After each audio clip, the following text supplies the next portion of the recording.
So welcome to the AFT Construction Podcast. I am Brad Levitt, and we have a very special guest with us today, Kayleen McCabe. So welcome, Kayleen. Hi, Brad. Thanks for having me. I'm very excited to be here. Geek out for. Oh, I'm super excited to have you. So Kayleen she's a public speaker, right? She's spoken at many events. She's a TV host, a television contractor. She is also co-founder of the McCabe Foundation and loves pralines and cream ice cream, as we were talking about for it. But the reason, Kayleen, I had to bring you on, as you know, is because many of my respected peers that I have and colleagues have attended conferences where you've been the keynote speaker, and every single one's like, Brad, you have to get her on. So welcome. Hey, awesome. Well, thanks. And thanks all my friends for saying nice things. Well, let me ask, let's start with this. Right now, it's an interesting time, I think, in the industry, right? Everyone is overworked. Supply chain is really challenging. There's kind of been a movement for a couple of years just speaking about the vocational schools and, how that compares to going to college. And so based on your experience, Kayleen, why have you seen that not been a big enough push, whether it be parents, whether it be us in the industry, about the value of being in construction? There are a lot of gatekeepers that I think influence this and the perception of it. Parents you did touch on. I think it also goes back to schools. Across the country, I've seen a lot of schools tie funding. If students are involved in AP programs, they get more funding involved in that. And so there is a big push for those type of programs, not necessarily trade programs. Some states are changing that, which is an awesome bonus because, oh my goodness, if you're working in a construction class, you're kind of doing AP math, but then also translating it with a saw. So I think there's a lot of room there. And if I interrupt you, it's interesting, Kayleen, because, you say that lightly, but the reality is anyone that's cut crown molding, right? If you've done crown molding, which is extremely complex, especially if it's stacked crown, people don't realize the complexity of the math involved to do that correctly. Oh, absolutely. And, okay, crown molding, yes, for sure. But if you're a pipe fitter, you're doing more mathematical calculations in a day than an accountant is, and so this whole notion of like, you're dumb or uneducated if you're going into the trades is absolutely false.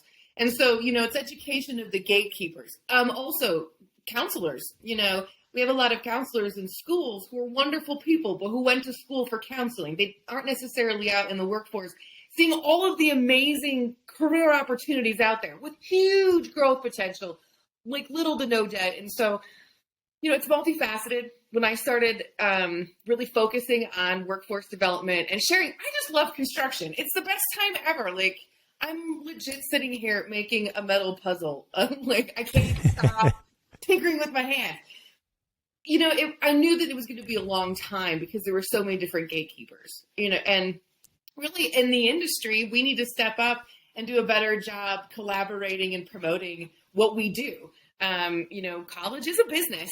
They do a great job promoting that and not knocking college, but you don't always have to go. But no, let's knock it a little bit because honestly, and this isn't anti-college, this whole podcast in this segment, but there are some issues, whether it be truths about college that it's not for everybody, right?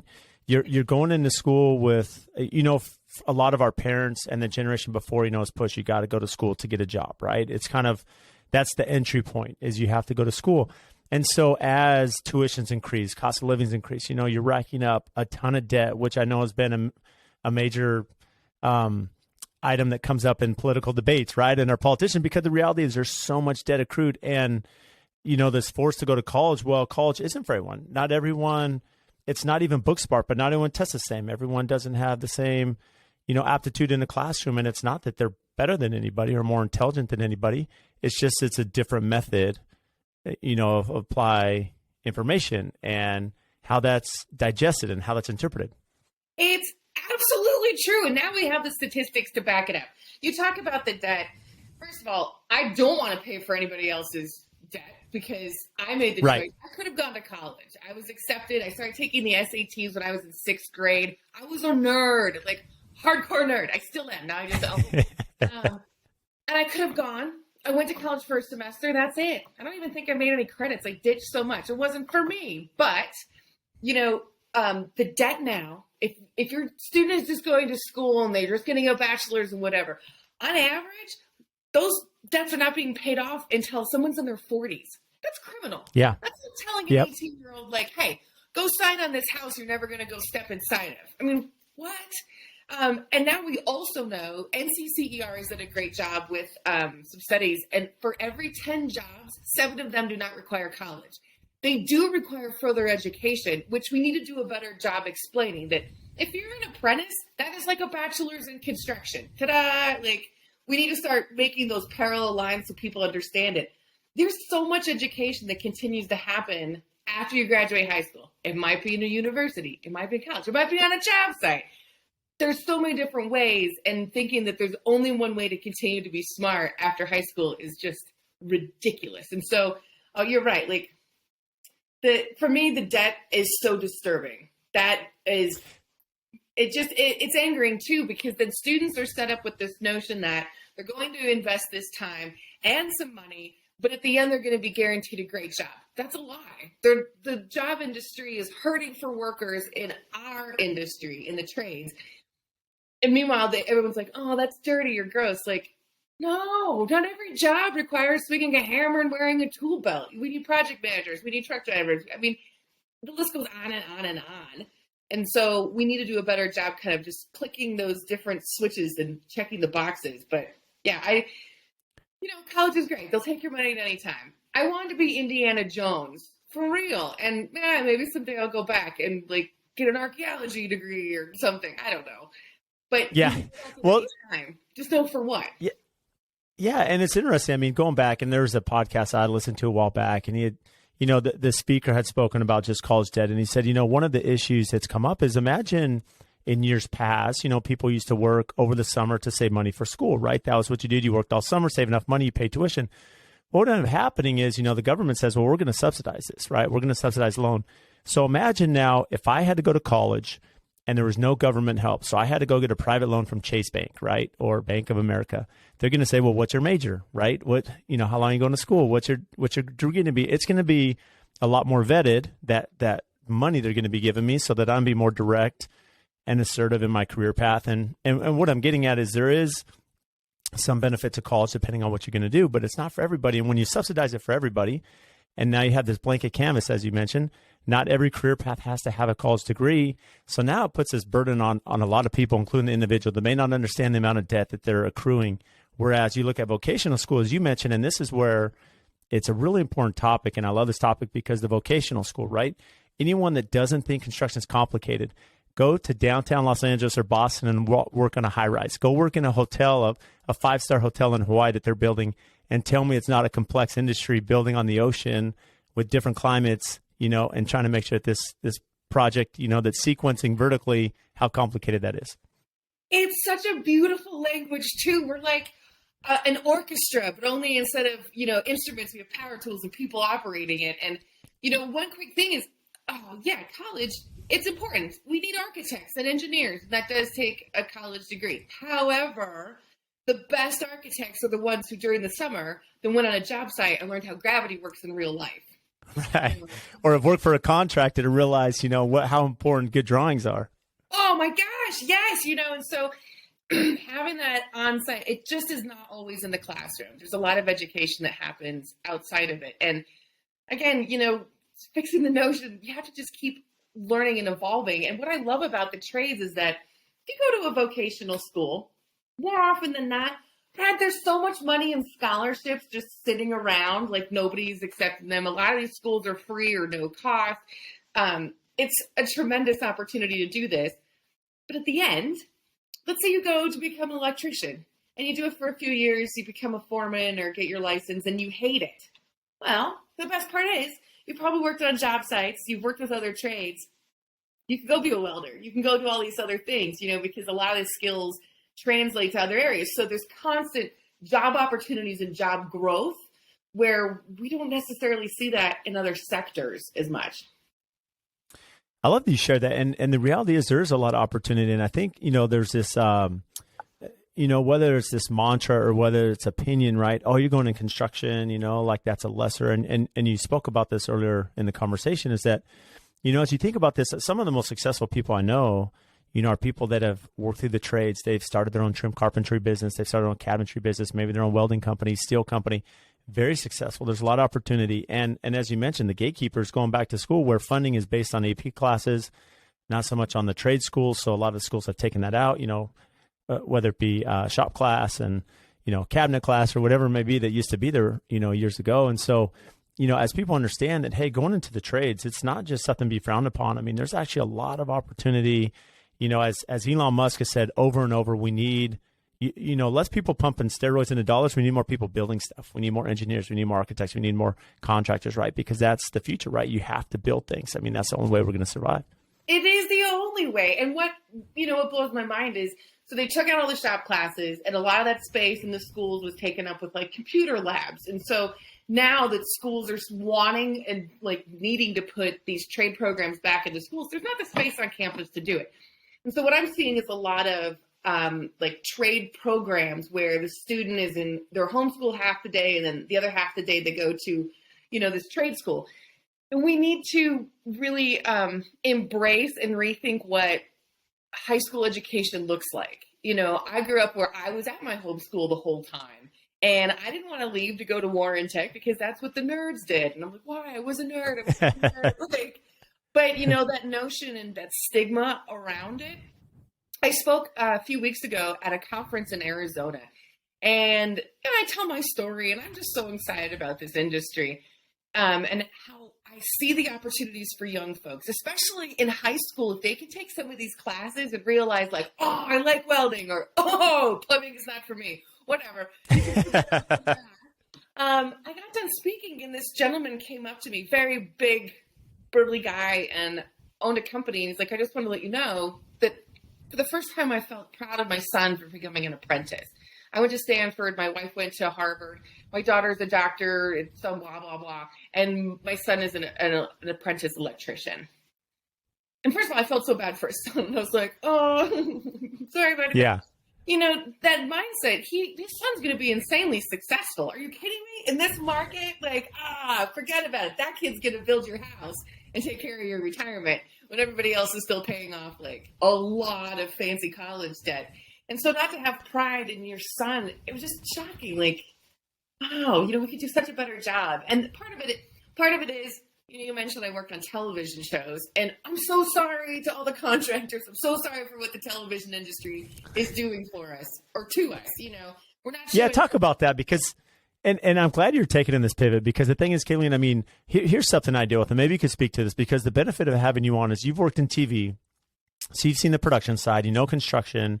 And what I deal with, Brad, really, it's that expensive. Well, on HGTV, they do this revision. It's like $2,000. They could do this entire patio, and it only takes them like 2 weeks. Okay, yeah, it's awful. So I started on trading spaces, so I've been in it for a long time, and really seeing the evolution. And when I had the opportunity to host my own show, the one caveat was we had to pull permits because I am authentically a contractor. I'm just not some actor who I don't know, I own power tools and I build stuff for real. And so I was like, so does this happen a lot where they're doing these productions and they're not pulling permits? Oh my word, the drama, I can tell you. Listen, kids, this is where, put me on a Patreon episode, we'll make people pay and I'll dish all the tea. Yeah, absolutely. Some of these shows, they come in, doing a bathroom over a weekend for real, not done well, not pulling permits, or finishing a basement space. Now, for me, I was upset because now as a homeowner, we just walked in and did work on one of the most expensive investments somebody will ever have.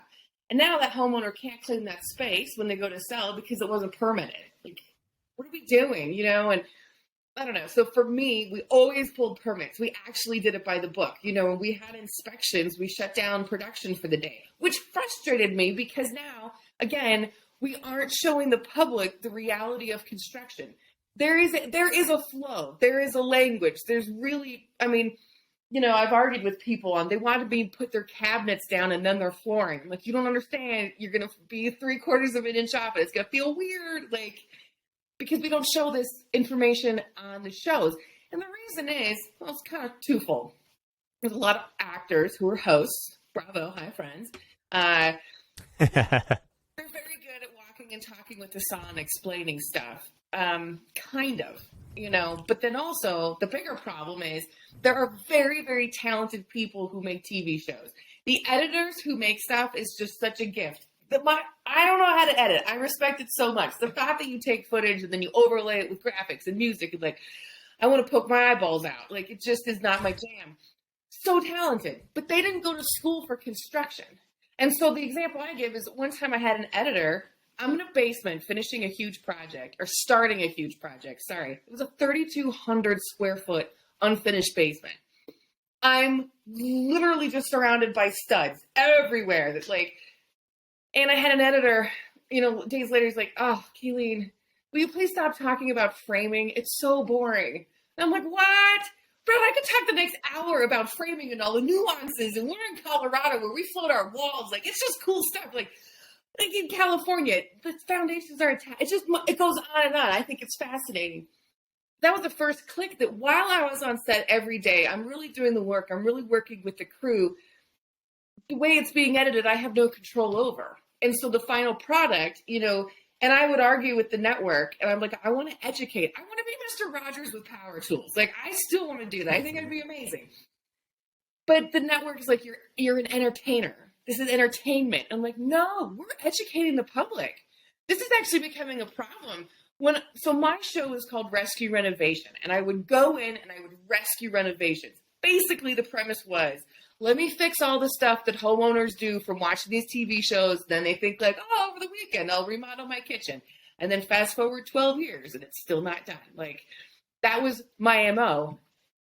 And the longer the show went on, the worse the projects got. What people were doing inside their own home terrifies me. And now, after the Corona lockdowns and people were stuck in the house, oh my goodness. What have people done? I mean, I guarantee it's going to be horrid work. And like, I believe that I want to lobby Home Depot and Lowe's to sell their sledgehammers with a contract. Be like, do you know what you're doing when you're finished with this? Like, if you don't get to buy it. Like, and so there were so many things with the show that I was starting to realize. One, television has really influenced the public's opinion negatively on the construction industry.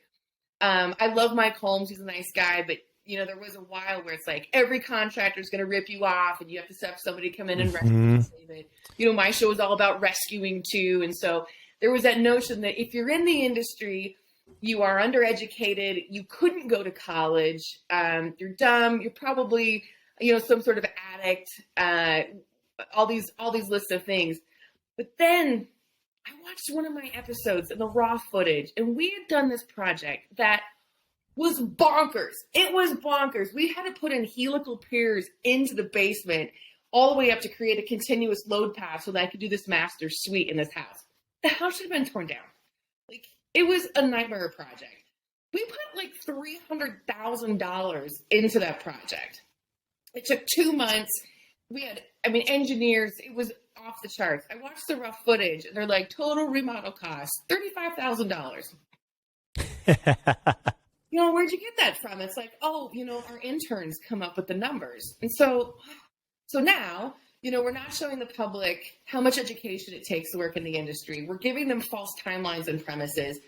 Pinterest is great, but while it's an inspiration thing, for me, it's like my most hated website because, what people see on Pinterest, they want to create, which is awesome. That's great inspiration, but not understanding all of the art and skill and talent it takes to make that happen is sad. So I don't know. I love the television industry. Yeah, it's blessed, but sad at the same time. Yeah, and that makes a lot of sense. One thing I look at too, without going too far down this direction, we think about building science, right? How to properly build a home, right? How it's properly flash and waterproofed, and, the structural components, and how are we insulating it, right? And, mechanical design. Like, these are all important things that no one sees. And so one of my challenges too, what I deal with my clients is on the business development side, everyone loves a pretty range, right? They want that beautiful cabinetry. Pinterest and House and these apps, and nothing against these apps, are great apps and they give us amazing inspiration. But, the customer a lot of times is looking at this beautiful lipstick, right, that's out there, with not understanding the bones behind it. And in my opinion, that also does a little bit of a disservice because we don't have any shows really speaking about the importance of how to build a home that's going to be sustainable. And especially now in this climate and this economy where we're trying to look at products that are more sustainable. How do we build homes that are more energy efficient? And yes, some clients are really ahead of that. You know, it's really important to them, but it's very few because most people have a budget. And the reality is to do a properly built home, it's expensive, and they want to have the budget allowances for the fine finishes that look great on photos and on Pinterest. Yes, you're right. You know, not talking about the bones of that investment. It's just so sad too, because honestly, I think that's where a lot of the art is at as well. I mean, if you look at some, like an electrician who really loves their job, or even a plumber, and look at how perfect all their pipes and lines are, like, it's gorgeous. I'm sure they hate drywallers. Like, you're covering up my good work. But I completely agree. And again, part of the problem is you have production companies, and it's starting to change. It is getting better. You know, there's been some sales, some new networks coming out, and hopefully they'll try to be a little bit more honest and not so flashy with the finishes. You know, like, I'd rather have like a properly framed house and okay cabinets. Yeah. It's yeah, that's something you and I are gonna have to fight that battle for a long time. But it's interesting, you know, going back to the entertainment side. I mean, it's just like the news, right? If it bleeds, it leads. And so you think about, you know, that entertainment value, right? They want that negativity, or the negativity of the contractor that's inept or incompetent or ripped them off, and you know, you're in to save the day, and we understand that aspect. But yes, where they lead us astray is in the dollar value, the time, you know, constraint. You know, but even from your side, something that they're not going to speak about. I mean, how much planning goes into each project when you're working behind the scenes? Is there a lot of planning beforehand that leads up that, of course, is not accounted for when the show's being shot? Totally. I was just going to mention that. It is, yeah, a ton. It's, right. So when I would, let's say I have an episode, we cast the family. We do an initial walkthrough and check out what the project is. Then we would come back and meet with the full team, talk about the project, the scope, the feasibility of the project, you know, not only with their timeline, but then weather, or look, you know, we didn't want to do all basements. But I requested, I want to be put everywhere because I'm young still in the industry. I want to see all of it. And so, you know, put me in an attic, put me in a crawl space. Please, no more crawl spaces. Anyway, and then we'd go through the design process and start to source products. And so for an episode, there's probably 3 months of lead time before we ever start filming anything. And then, you know, one of the camera tricks is my show had the premise that it was done in 72 hours or some arbitrary number that somebody like threw a dart at a board and they're like, nah, let's do that. So we would make it look like 2 or 3 days by making everybody wear the same clothes for 2 or 3 weeks. And so then they could edit the footage into day one. And day one was pretty amazing because we would go through like framing and MEPs and drywall. Like, okay. And then the next day would be cabinets and countertop installation. I mean, homeowners are always blown away. Like, you have to fabricate countertops. It's not like they just are hanging around. You know, we can't prefabricate. Or at least I didn't. I did really nice custom stuff. Like, I'm not going to prefabricate my countertops to save time in the show. I'm just going to make you wear the same gross smelly shirt on that shoot day. And so we really wouldn't start shooting even until like we had a lot of products on the site. And so that was something you never saw. Nor, you know, I had producers, associate producers. I had a designer. There was 3 of us on the construction crew, you know, me and 2 guys. But then we also did have like a plumber that would come in for specialty things. We had an electrician named Jim who literally had the biggest handlebar mustache I've ever seen. It was like so scary but funny at the same time. The characters you meet. And so we never really discussed that. Like the amount of people it took to keep the ball rolling was insane. And then at the same time, I'm not only doing one show, I'm doing, you know, between 4 and 6 at the same time. Because then if I have inspections happening at house A, I can go shoot, you know, day 1 at house B. And then, I mean, I had somebody who had to keep track of wardrobe. Like all these weird arbitrary things like, you know, oh, you were wearing the pink shirt and gray shorts on day 1 at house A. And like, I get it why Steve Jobs wore the same thing every day. Like, okay. Yeah, you need assistant to your assistant just to make sure your clothing's right. So that way, as each episode comes out, you know, it looks consistent. For real. And they had a hair and makeup artist who would like pet my face. And then I would just go eat drywall dust for hours. It's finally got to the point that my hair and makeup artist most of the time was just an air compressor, and they'd just like dust me off and then put me on camera. That's good. But there's so much that happens behind the scenes, and it's a disservice to the public on not showing and celebrating that, because it's a beautiful dance. You know, we would do like a master bathroom. You got a lot of people in a bathroom, you know, and it's just cool out seeing how everybody works together. But you know, at the same time, production is very expensive, incredibly expensive. You know, to have all those people on set, plus a camera crew and audio and their equipment. I mean, you could look at it, each shoot day is $50,000. And so, you know, we not only would do normal construction, but then we kind of would do a cooking show type stuff where all the cabinets in the kitchen have been installed. The lowers are installed, so I did my fabrication. But over in this corner, I haven't done this upper. And so now you're going to see some cabinet installation, so we can get that kind of chunk of progress.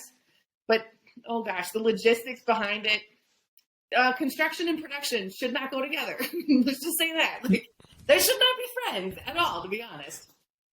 Yeah, and plus when you start talking about the cost, which I know the disservice we mentioned, I mean, in your projects, how often were vendors working with you and maybe donating, you know, to be advertising, and did that take, was that taken into account when they're putting the value of the project and, you know, how much it costs to finish? No, and now it's actually changed. So when I was shooting my show, we would get everything donated to as much as we could. The tchotchkes and like little decorations. No, a lot of production assistants are probably still banned from Target for returning too many things in a row. Sorry, Sean. Anyway, so like Kohler on one episode donated $100,000 worth of product, and it was beautiful stuff, super cool, state of the art. Blah, blah, blah. Now, the problem came in, how do you value it? You know, are you getting it at a discount? Are you getting it at like what you would pay at the store? Some of the stuff wasn't even released yet. And so how do you value these projects? Now, the other problem is the network started to realize they were losing a ton of money, because basically for $100,000, they got a 30-minute commercial of me geeking out over Kohler, where advertising is very costly. And so if you want, say, a commercial on a network, it costs you a few $1 million to buy an ad buy. So how they've done it now is only a portion of your product can be discounted. And so that will help with better pricing. And so that's why on the newer shows, you're seeing a little bit more coherent pricing. But then too, like, how do you value my time? The network pays me. I'm not billing as a contractor. So I don't know. And really, it all came down to taxes, because the homeowners are still responsible for the taxes on the products that we put in. So again, I'm always surprised that construction TV shows are still a thing, because as a homeowner, you're asking me to come in with all my friends. There's like 20 of us. We're going to take over your house. We're going to tell you what to wear. We're going to, tell you how your house is going to look, and then make you pay for it. Right. And then make you pay the tax bill, right, as you've increased the value of your home, as you mentioned. Exactly. Yes. And so all the moving parts behind it, it's fascinating and interesting. And I'm grateful, because it's given me the platform that I'm leveraging the snot out of to talk to everyone about how great construction is. But I'm really happy that I work with my nonprofit now instead. So I want to get into that. And what's interesting before getting into that, I mean, you mentioned the planning side. And one thing, you know, as I speak to contractors and someone reach out and say, hey, Brad, you know, and this is what's nice about these long form conversations, right? That, you know, these are more educational, right? For hopefully our clients and, you know, other contractors, other designers, architects to listen to this, because, you know, a lot of them will say, hey, Brad, we'll build in a custom home. I mean, should my clients have all the selections made when I'm framing, you know, at drywall, you know, before I break ground? And for me, I won't break ground till everything's decided. It doesn't mean the client can't change. And it kind of goes back to your thing, even when working in a TV show in such a condensed schedule and so much dollars on the line, right, for production cost, you're going to have to make sure you plan that appropriately so that you can, you know, make the most of your time. And it's no different than us, that we put ourselves in a bad position with the client when the client's been working through permit for 8 months. They're super excited to get, you know, a shovel in the ground and start working. But if we start without all the selections and all the information, it just, the project lags and takes a long time, and it costs the client money. It costs us money. There's carrying costs. I mean, there's so many issues. Whereas if we have everything decided, maybe we say, hey, although we have the permit here in month 8, let's wait till month 9 till everything's done. now we can go and we're actually going to build this quicker. Gosh, yes. It's the phrase mise en place, coming out of French culinary. Make sure you have all your ingredients in place before you start cooking. And I employ that in construction because having really focused a lot of my construction skills in the television industry, I'm used to working at a crazy bonkers pace. While everything was permitted, we also had, inspectors who were willing to work with us on their schedule, and so we would still cook through a kitchen remodel in 2 weeks. That's a lot, and this is like full guts to glory type thing. But if you don't have that planned out, especially now with the supply chain issues that we're seeing and will continue to see, not having that product available, you're going to go through now and do a whole kitchen remodel and then wait, 6 months on a stove. That's not going to make your client very happy, and which is better, having a kitchen that still functions, but it's big, ugly, or waiting a few more weeks before you can get all your mise en place in place type thing, and then go for it. And so it is. And I think that planning and communication is critical. We didn't discuss it on TV. It's boring. It's like watching me do math in my head. They have to edit that out. Who wants to watch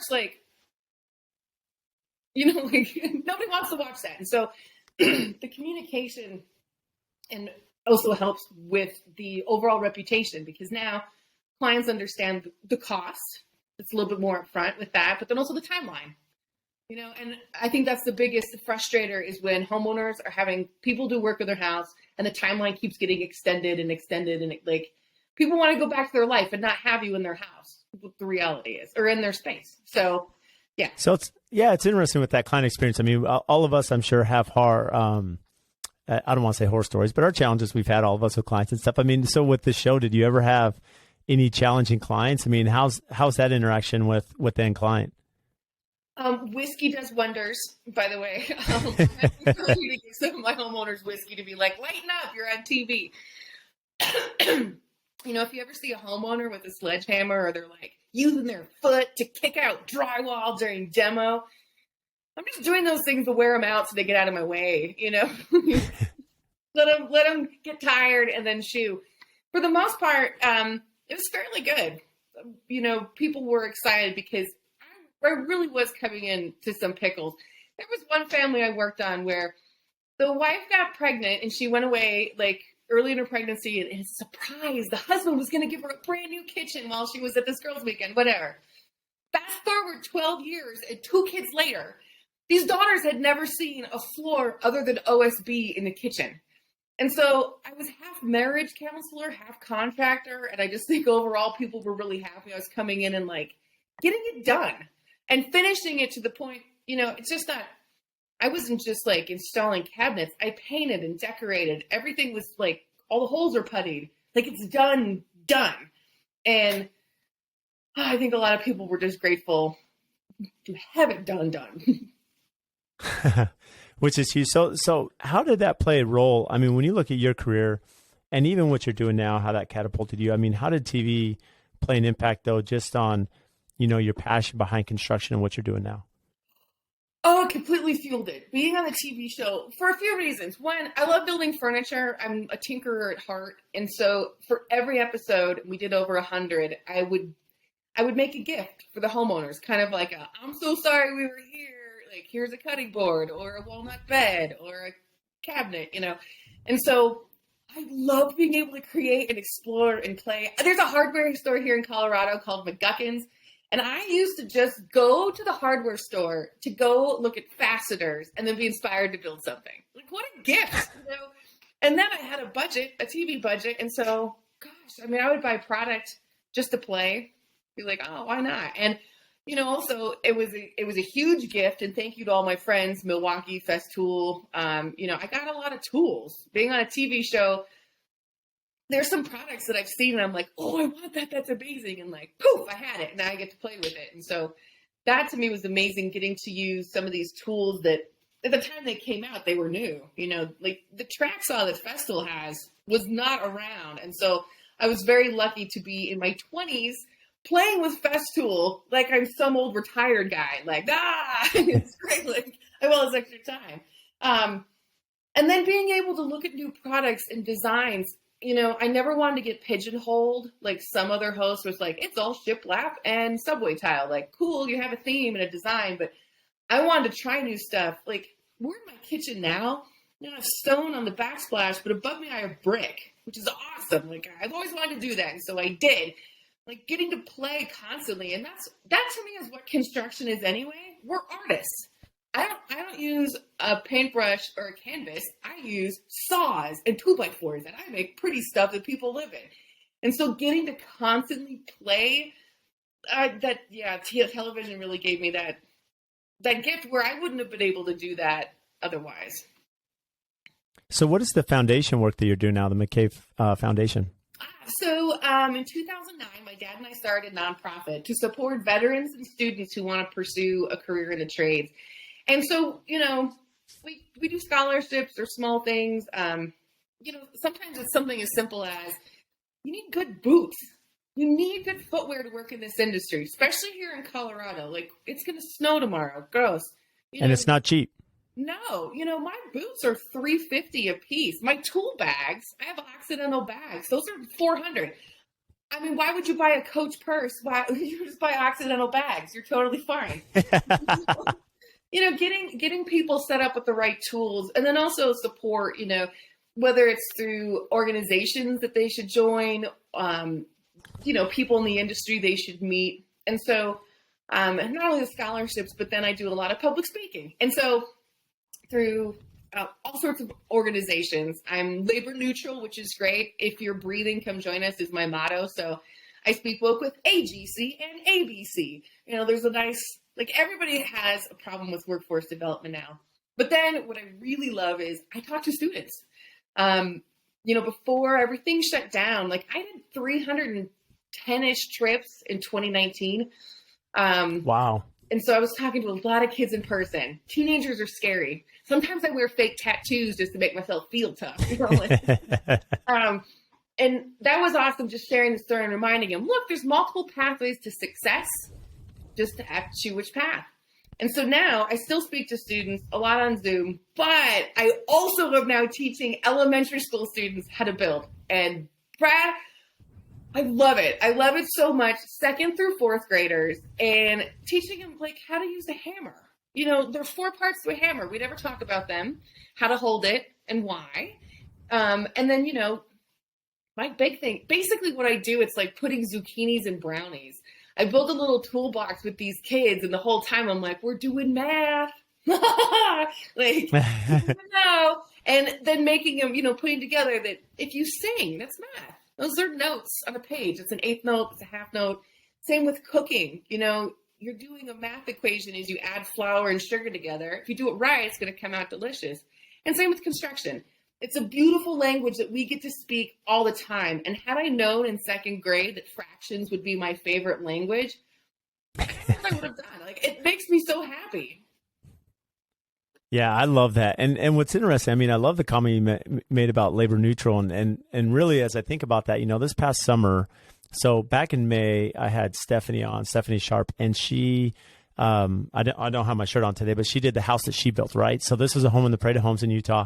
And I was able to go up there and tour the home. And it's an incredible endeavor, right? It was a home built by all female labor or female owned companies.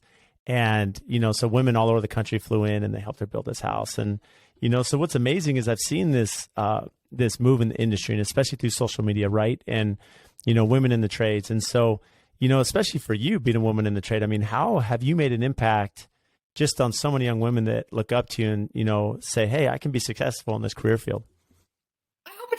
Really, that's part of the what I want to do. I want them to say, oh, she can do it, I can do it. Yeah, do it. Then come on. I want to work with you. I cannot wait. And so I hope that my message has inspired. Seriously, are you breathing? I cannot think of everybody can work in this industry everywhere. We have so many different positions, even from HR to accounting to, lawyers and doctors. We need them with us. And so, I'm lucky that I get to be a female, but I think for me, it's just I'm a huge construction nerd who authentically loves passing on my passion. I'm absurd. I carry around toolbox purses to fancy events. Like I have a Snap-on wrench purse, and it was a 1923 ferret set, beautiful case. On the inside, it's black velvet and diamonds. On the outside, it looks like a rusty old box. And I've been in like a ball gown with the rusty old box, and like, oh, it's the best. So actually, maybe that is kind of a bonus being a female in the industry, because like I have like Snap-on wrenches that I wear, or even levels. Like I have functional fashion. I love that functional fashion. I'm gonna have to remember that. That's amazing. And so, you know, what's your career path? I mean, how did you get in construction? Did you do stereotypes? I mean, you know, how do you address that aspect of the industry, unfortunately? So when I share my story, I do it because it was so unconventional. I cannot encourage a student to follow my pathway, because I don't know. Sometimes I feel like I made it up and then I'm here and I'm like, oh, now I'm chatting to Brad. All right, cool. So when I was in high school, again, good student, didn't really know, but growing up, I'd always worked with my parents around the house. You know, on our property, I really didn't know that the proper way to find the depth of a post hole was not to put a small child into it and have her hold her hands up. Like, funny. Every hole around the property. And then I got a tape measure, you know, my teens. But I was always encouraged, like I had to build my first car and make that run. You know, working on the sets and the musicals. But I never knew or even thought about construction as a career for me. Like my dad was a welder. He worked on the Hubble telescope, you know, very like amazingly talented machinist welder. And I never thought, or it didn't click with me. And so after high school and after my one semester in college, I became a 911 dispatcher, which was crazy bonkers. Loved it. I loved helping people. I loved that I was able to assist people in the most like really traumatic moments. People don't call 911 to tell you it's nice outside. Right. But after a few years of that, it was becoming a bit draining and grating. And so my cousin was a producer on Trading Spaces. They were shooting some TV shows in Colorado. And she's like, look, take your vacation days. We're going to pay you like $100 a day. Now, meanwhile, I was making six figures as a dispatcher. I was like, all right. She's like, we'll pay $100. You know, you'll get like coffee orders or whatever. And so I did. And my first day there, you know, this was early 2000s. And so we really didn't know that there was like magic behind a television show. What? And when I got to set, there were like 80 people there. It was huge. They had their own, you know, craft services, which is our like catering. There was a whole tent for all the tapestries. So like, cushions and curtains and whatever, sewing world. And then there was carpentry world. And because I had some background working around the house, like I could understand a tape measure, and I like, you know, could know how to work a nail gun. I was put with Frank Belcastro in carpentry world, and I fell in love with it. Not sort of, kinda. I mean, it was like head over heels had I known. You know, and here I found myself, there were like 5 episodes I did here. I ended up traveling with the crew for a long time too. And instead of hitting my snooze alarm in the morning when I was dispatching, I was like out of bed at 5 a.m. I was so excited to go to work and hang out with my friends and make stuff. And at the end of the day, I was so sad to leave because we weren't done creating, you know, and it was just, I was satiated in every way. That show was fast. It really was a true 48 hours that we worked at a home. And so you would see this huge visual change. You'd work your brains out. I mean, I inhaled sheets of MDF. I don't even want to know what I've inhaled. So gross. But it was love. It really was. And I ended up working in television behind the scenes in construction for years. I moved to Philadelphia to go do that. And as I progressed in the industry, I found myself getting promoted, but those jobs were in the office. And I hated it. I am not meant to be behind a computer. I don't function that way. Like I just don't. Like if I don't like get my nails gross and make sawdust every day, I'm sad. I'm like, what's the point? What am I doing? And so it was just a bonkers experience to have gone through TV for so long, but it really was. I loved construction. I loved creating. And so I moved back to Colorado, started my own construction company. And then I still had friends in the TV industry, and there was this competition show called Stud Finder. And I was like, yo, if this is a dating show, I'm out. Like, I don't want to play. It was actually a show to find the next television host. And so I competed with 4 other guys. I ended up winning that. When I won that competition, the prize was And it was really why I like applied. There was a $2,500 gift certificate to Home Depot, and I really wanted to go to Microsoft.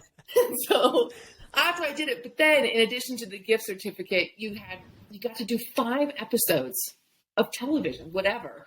And I was so excited because I'm like, oh my gosh, this is my chance to actually do this and show it off. You know, instead of on some shows at that time, it'd be like, hi, I'm a lady, I'm going to install these cabinets. And then it's an up close of like man hands.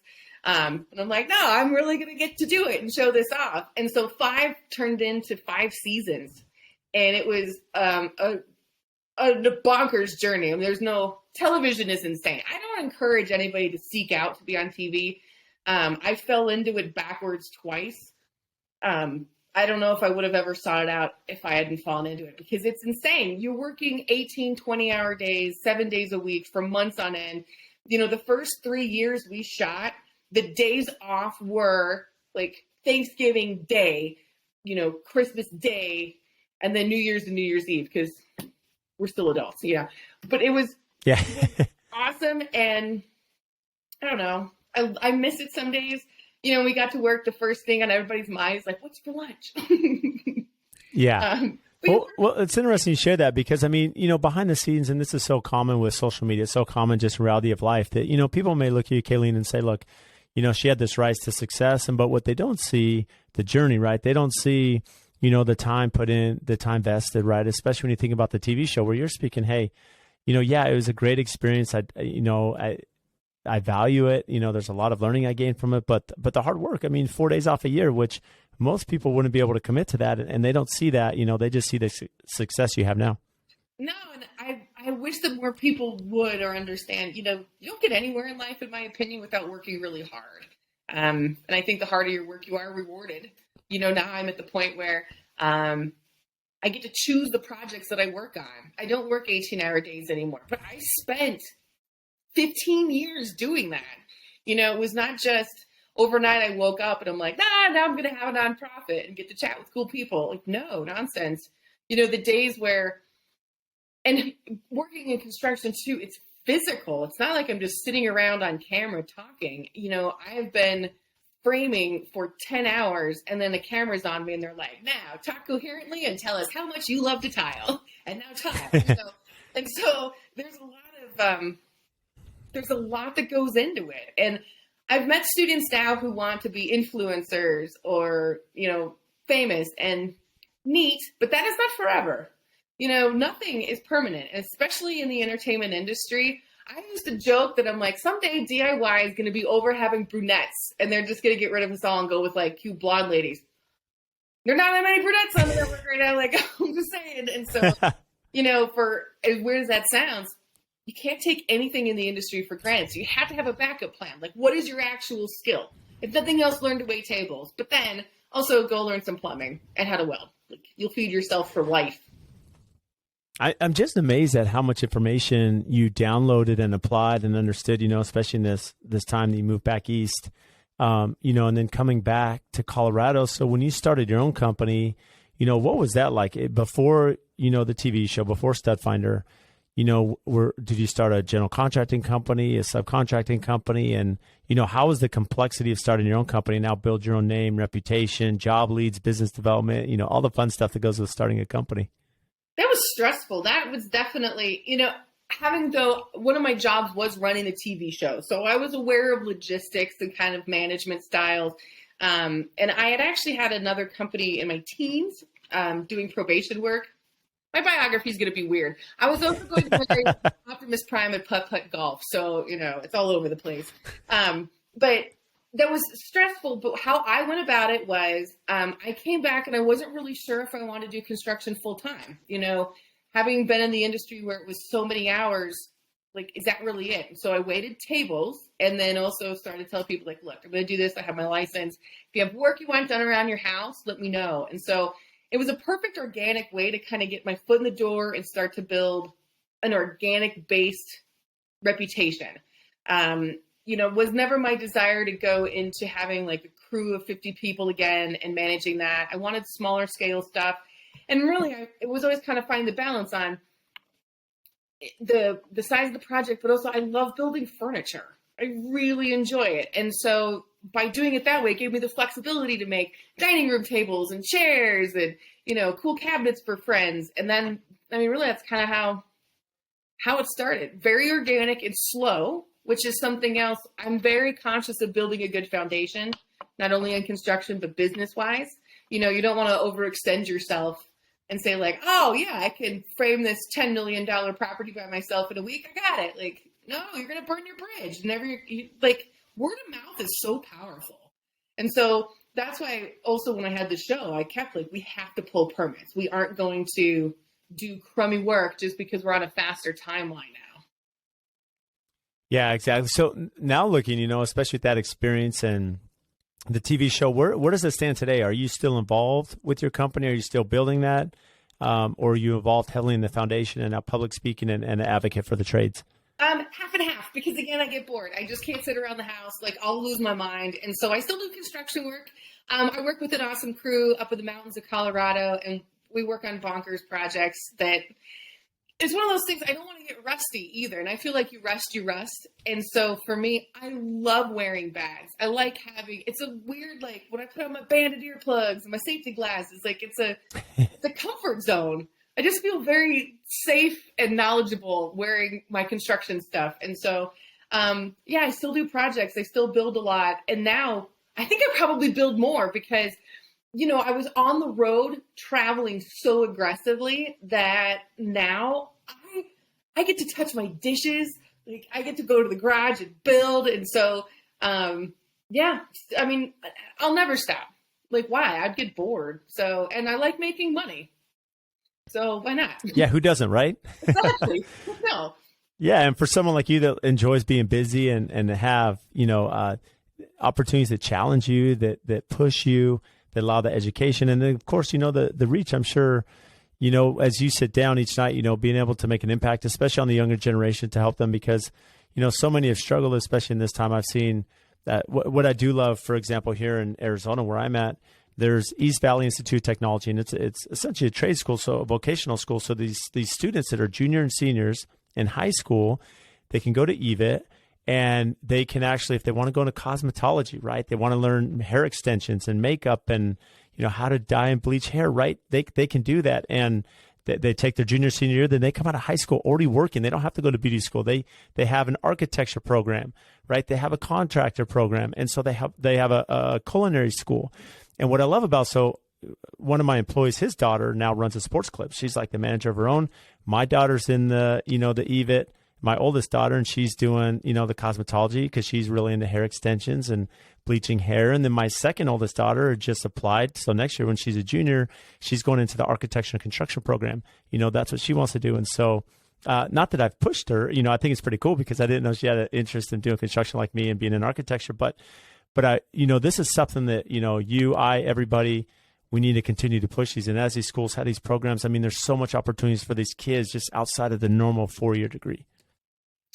And I'm so jealous. If I could go back, there was that Drew Barrymore movie called Never Been Kissed where she like dresses up and goes to high school.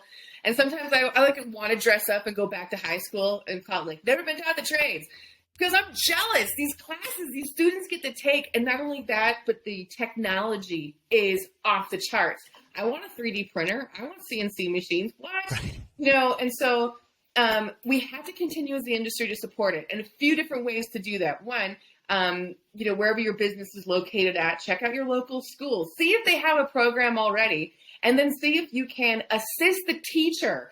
Maybe that means you come in for a day and give an interview and talk about your job. Maybe that means you bring all the counselors and teachers and students onto your job site and show them what's happening. This is such a benefit too, because how many times have I seen this partnership happen and now companies are hiring students out of the classes that they went to visit? Like, you have to find them earlier, and that's just the way to do it. But giving the support, and even some of these smaller programs, they need just your leftover scrap from a job sites because they have no lumber budget to even practice how to nail in things. And so, maybe it's donating supplies, but your time and knowledge is the most valuable thing right now.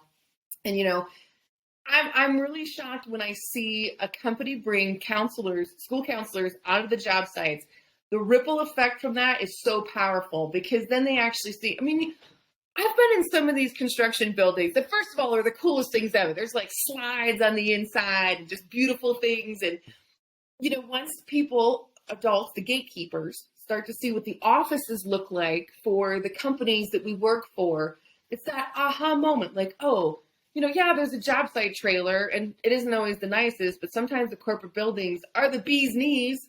And then also seeing all the jobs that need to be filled to help our industry. It's just not, again, on a job site with the tool bags. So, volunteer your time, knowledge, maybe supplies, and then encourage other folks. Like, I'm so excited that your daughters are taking advantage of this program. I mean, cosmetology, that is hard. The television show once made me glue on my own eyelashes. I'm not big into fashion, and I didn't know eyelashes have a direction. Tell your daughters. And so I glued them on backwards. I looked like an insane Muppet.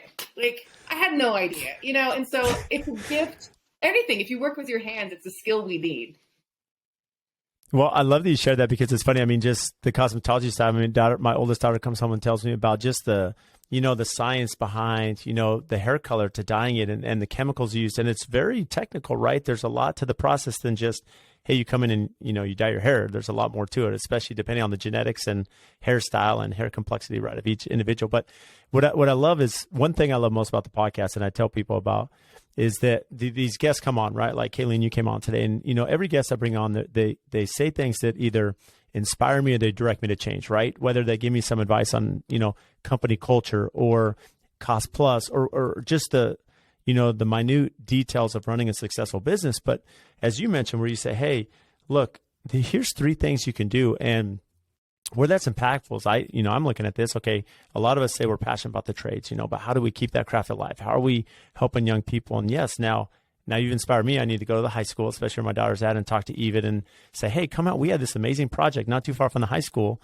These clients are doing this 25,000 square foot house with all these amenities and, all these little details. And to bring these kids to see a $500,000 of structural steel that's going to be exposed to the client, and the whole roof that sits on glass, 360-degree glass. I mean, these are things that excite them, right? And they're going to have, a fireman pole going 3 stories down and all these different little fun things. And that's where to build and do this. I mean, this is super exciting.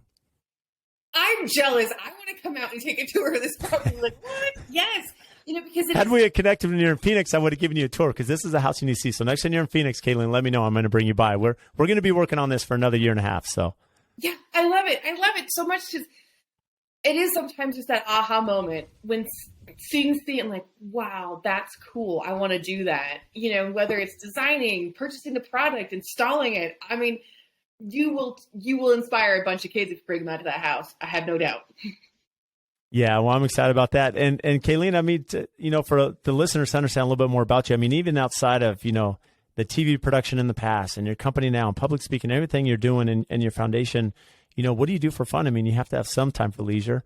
Oh, tons. All right. So I build furniture just because I'm obsessive and I like to tinker. Sometimes I just make sawdust. But right now I'm obsessed with these things called metal puzzles. And so I'm creating a Mandalorian character. And if they come in a sheet of metal, and then you fold it and you make things. So that's a nerd alert. But I cross stitch, I sew, I bake, I garden. I don't know. I tinker on my cars, everything. I'm constantly occupied with something, but it cracks me up because, it's culinary. That's automotive. Like, I'm just in the trades in life. I like to off-road a lot, and I break my Jeep often. So, amen. I get a little bit of automotive knowledge. Like, you're not supposed to catch air every time, but whatever. I'm an aggressive off-roader, I guess. Well, you're in a good part of the country to do that, so that's incredible. And, so for those listening, what do you have upcoming and exciting for us to follow along with? Gosh, so you can check out all the projects I'm up to at KayleenMcCabe.com. But in addition to continuing to teach students, so if you're interested in having me in your classroom to teach your students, I'm also doing a webinar for parents where I'm connecting parents to industry leaders and businesses. And so it's a webinar called Next Steps. And you can find that at nextsteps.org or also my website. And so helping parents out. And then, continuing to travel and goof off. My next big trip is going to be Vision, the Vision Conference for ACTE, which is the Association of Career and Technical Educators. So for all of you business owners out there who want to connect with a teacher who is teaching in the industry, ACTE Arizona. Or also in Arizona, there's another group called Avoca, AVOCA, of vocational educators, I think. They're fantastic too. So getting to chat and inspire folks. But the Vision Conference will be in New Orleans in December, and I'm very excited to hang out with a bunch of teachers in New Orleans. It'll be bonkers. Well, it's good. You have the energy for it. And so, Kayleen, I can't thank you enough. You've been an amazing guest today and shared so much insightful knowledge. So thank you for making time. Absolutely, Brad. Thanks so much for having me on, and I hope you have a terrific rest of your afternoon.